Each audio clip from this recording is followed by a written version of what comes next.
Voda ने एक और पीक चैप्टर रिलीज कर दिया है। जी हाँ guys, one piece chapter 1111 release हो चुका है और ये चैप्टर में कई सारी चीजें हुई हैं जिसके बारे में बात हम आज करेंगे, तो वीडियो को एंड तक देखना। बाकी बिना कोई टाइम वेस्ट किए चैप्टर की तरफ बढ़ते हैं। चैप्टर शुरू होता है एक बड़े से एक्सप्लोजन में, जहाँ पे फाइनली इत्सुमाडे ब्रेक थ्रू कर चुका है अपर लेवल में और इस एक्सप्लोजन के कारण जिनबे उसे देख लेता है। तो अब जिनबे फटाफट जोरो के पास जाता है उसे लेने, क्योंकि फाइट एंड हो चुकी है और जोरो जीत चुका है। तभी हमें लूची का सीन दिखाया जाता है जहाँ पे उसे जोरो की तरफ से एक मैसिव स्कार मिला है और वो स्टिल खड़ा है जस्ट लाइक लूफी एनिस लॉबी में लूची के सामने खड़ा था और वो गिव अप करने के लिए तैयार नहीं है। अब लूची आगे कुछ करे उससे पहले ही जिनबे जोरो को पकड़ लेता है और एक नए हमले फिशमैन कराटे 5000 ब्रिक फिस्ट हमले का इस्तेमाल करता है एज अ डिस्ट्रैक्शन, ताकि जिनबे और जोरो को टाइम मिल सके वहां से निकलने के लिए। और ये तरकीब काम कर जाती है। जोरो और जिनबे फाइनली भाग चुके हैं। तभी वहाँ पे इत्सुमाडे आता है और वो लूची से पूछता है कि योर्क कहाँ पर है। तभी लूची सारी इंफॉर्मेशन बता देता है पूरे आइसलैंड की। योर्क कौन सी बिल्डिंग के कौन से फ्लोर पे है, यहाँ पे कितने साइफर वॉल के एजेंट्स हैं, ये दोनों कौन थे और स्ट्रॉ हैट पायरेट्स के कितने मेंबर और हैं इस अपर आइसलैंड पे, और इनका भागने का रास्ता कहाँ पे है और यहाँ पे कितने सेराफिम्स है। ये सारी चीजें वो इत्सुमाडे को बता देता है। अब ये चीज सुन के वो जा ही रहा होता है, तभी लूची एक और आखिरी रिक्वेस्ट रखता है। वो उसके पार्टनर काको की जान को बख्श दे। तभी Itsumade one of the cold hearted line बोलता है कि ये पॉसिबल नहीं है, क्योंकि ये बहुत मुश्किल है किसी सिंगल कीड़े को बचाना कि जबकि तुम उसके पूरे घर को नष्ट कर रहे हो। खैर सीन चेंज होता है जहाँ पे हमें लूफी का सीन दिखाया जाता है, जिसमें लूफी डोरी और ब्रोगी को देखकर काफी ज्यादा खुश है और उसी के कॉन्ट्रास्ट में गोरो से मेंबर्स काफी ज्यादा सरप्राइज्ड है। तभी ब्रोगी बताता है कि उनको रास्ते में सांजी मिला था और सांजी ने उन सबको सारी इन्फॉर्मेशन बता दी है। और सिंस अब उन दोनों को लूफी मिल चुका है तो डोरी हॉर्न बजा देता है और ये हॉर्न सिग्नल की तरह काम करता है बाकी सारे जायंट्स को बताने के लिए कि उनके कैप्टन्स को लूफी मिल चुका है। और ये हॉर्न सुन के सारे जायंट्स रिट्रीट करना शुरू कर देते हैं।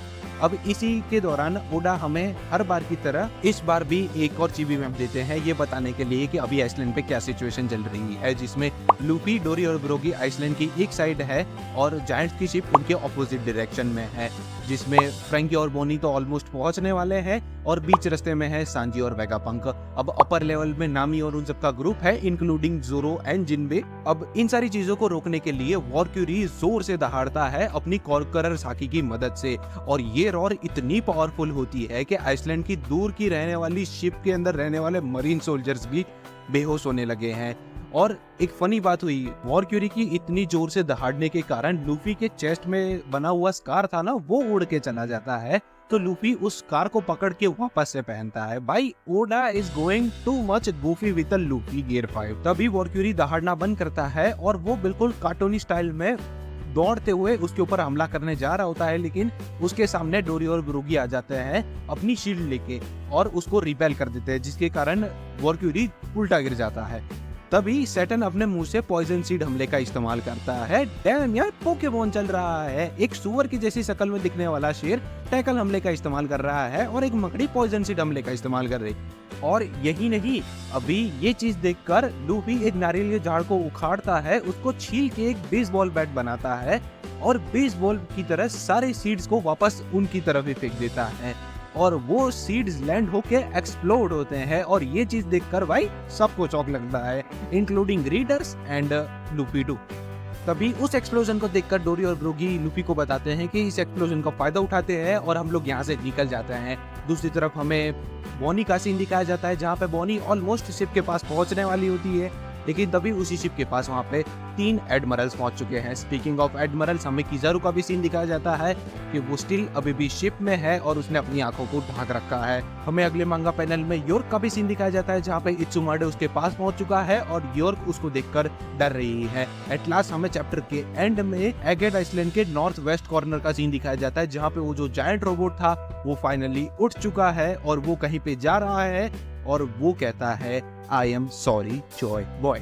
और इसी क्लिफ हैंगर के साथ साथ चैप्टर यहाँ पे खत्म होता है। एक तो ओडा जब भी ब्रेक पे जाता है ना, तब भी वो वन पीस मांगा में आग लगा के जाता है, क्योंकि अगले 3 हफ्ते तक इस चीज का हमें जवाब नहीं मिलने वाला है। जी हाँ, अगले 3 हफ्ते तक ओडा ब्रेक पे है, क्योंकि रिसेंटली जो अकीरा टोरियामा गुजरे हैं उनकी कंडीशन को देखकर उन्होंने सोचा है कि वो 3 हफ्ते का ब्रेक लेंगे अपनी हेल्थ को सुधारने के लिए।